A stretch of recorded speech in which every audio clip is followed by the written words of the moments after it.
covered how much it hurts. Tell him to avenge you. Tell him. What are you doing? Tell him. Tell him! I'm really excited to see the fight sequence. It's a lot more involved than I wrote it, which is exciting to me because there's some things that you're limited in when you're working in print and things that you can only do visually.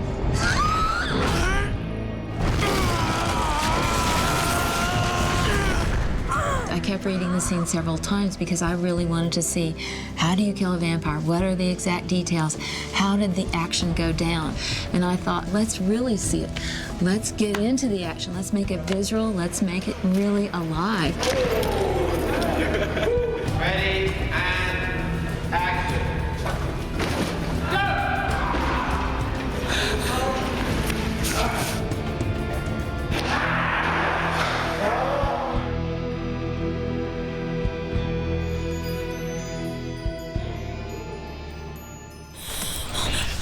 It's the venom. You have to make a choice. You can let the change happen. I realized a lot of it in the book, it's told in a minimal fashion, and we kind of cut away from it because Bella has this venom possessing her body and loss of blood, so she's woozy and she misses certain action beats. Immediately, my mind started going into like cool stuff we could do in this ballet studio and how to make the ballet studio interesting. So I had an illustrator do some sketches for me of some of these ideas. And then when Andy Chang came in, I showed him all these images. Andy got excited, like when I showed him this drawing and this. Let's try this. We could do this with wires. We could do this rig. And then Andy would go and do some of these scenes with the stunt guys. Here's something. He'd cut that piece together, and you keep kind of honing it down, refining the beats until the actual day you're shooting. And action!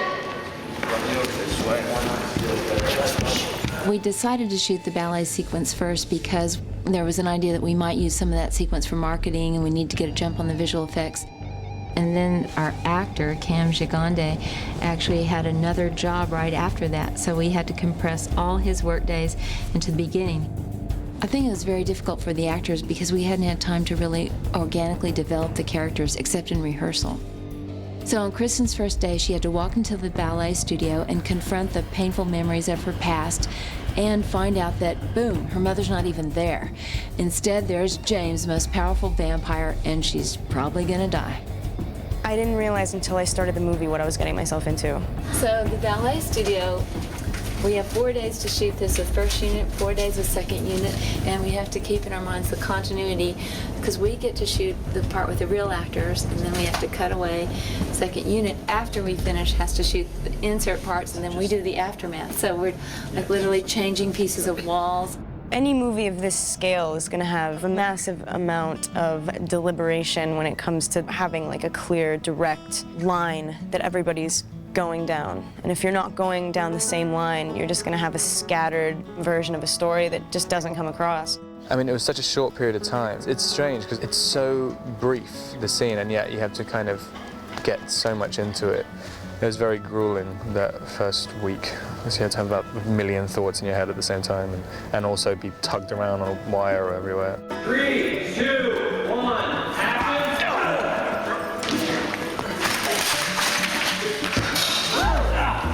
We are filming one of the stunts right now, and it's the big ultimate climax of the movie. And they're rehearsing right now. And that's what it looks like.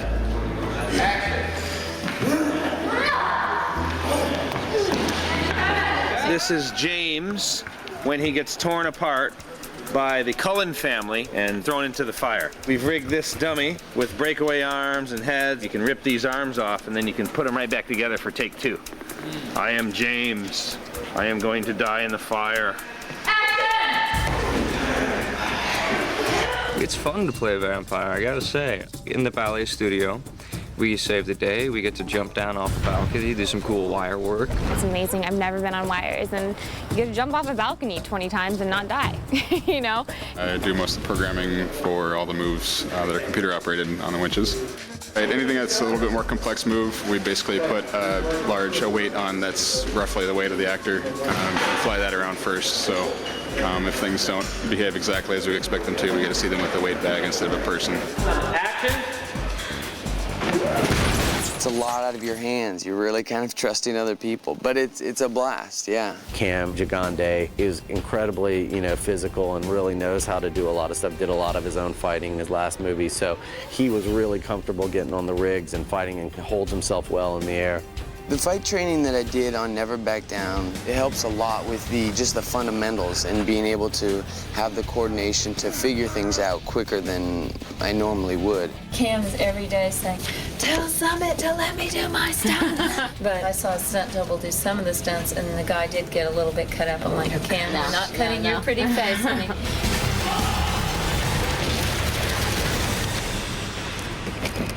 The suicide dive bomb was one of my first ideas. I thought that at one point Edward would get so furious, his animal nature would take over and he would just dive down from the window and just plow right through the floorboards. So how do you do that? The wooden floor, we built a stage. The whole ballet set is building a stage about the ground, like a foot high. Of course, you have like breakaway wood, like balsa wood strips, planks that are pre-scored underneath so that they will break at points, but it's still real wood, and it's a guy's head hitting real wood, so it's dangerous, and in fact, I think our guy got a concussion, but he was back at work the next day, and he said, "Hey man, I'm a stunt dude." I'm Colin, I'm the James stunt double, and what we're setting up for is part in the shot where James is sitting there and he just broke Bella's leg, and he's telling her to say, "Hey, tell Edward to avenge you and tell him how much it hurts." Amazingly enough, for this broken leg, we're using the wooden splinter look. Yeah, very nice, but we get to put it over, add some blood, and there is your broken leg. Ow! Yeah, it's a good day today. 2, 1, action! That's the fun part, to get, if you can take the time and do those, gags right and have your actors in them, it just looks great on screen. It's a breakaway window, mostly balsa wood, very few screws to not hurt the stuntman. Got candy glass in it. We're going to have, I believe, 3 cameras rolling on this all at once. And pretty much it's going to be a big bang.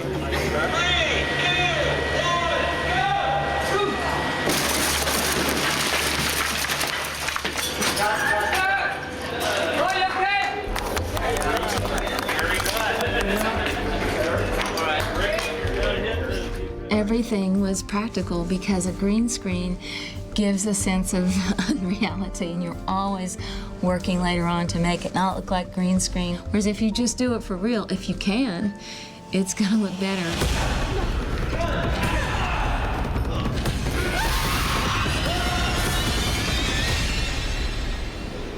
This is Hollywood.